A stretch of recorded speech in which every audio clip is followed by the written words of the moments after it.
Notre équipe est allée tester le don de plasma au CHU de Reims car les stocks manquent cruellement. Il existe même des listes de patients prioritaires pour en bénéficier.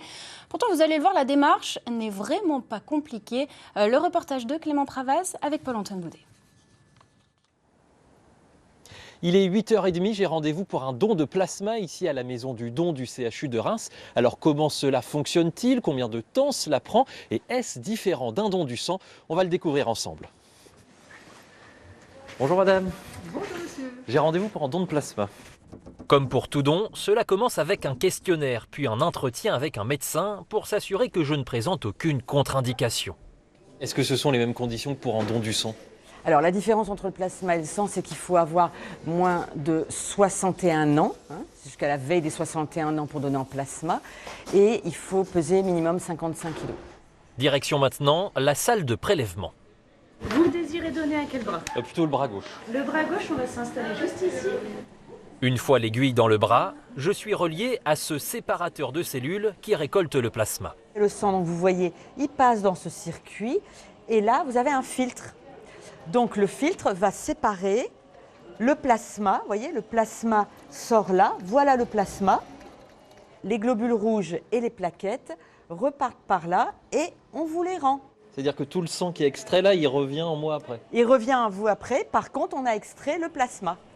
Pendant le don, il y a un écran qui m'indique à quel moment je dois effectuer des pressions, à quel moment ne pas en faire pour que le sang retourne dans mes veines. Et ce qui est assez surprenant, c'est qu'il n'y a pas de différence en termes de sensation quand le sang est prélevé ou quand il revient. Au total, 855 millilitres de plasma me seront prélevés, une quantité qui dépend du poids, de l'âge et du sexe du donneur. Comment allez-vous? Ah bah très bien. Après 47 minutes, ma poche de plasma est récupérée. Elle servira pour traiter les leucémies, les chimiothérapies ou encore les patients en réanimation. Mais les donneurs se font rares, seulement 93 dons par semaine en moyenne à Reims, contre un objectif de 115, à tel point que nous devons importer du plasma des États-Unis.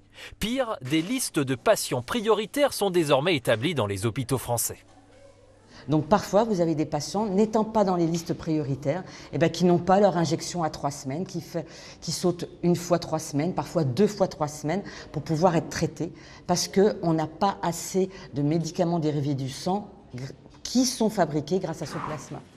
Ça y est, le don est terminé. Au total, j'en ai eu pour 1h30. Le seul inconvénient, je ne peux pas faire de sport de la journée, mais je ressors de là avec le sentiment d'avoir accompli une bonne action. Et ça valait bien une petite piqûre.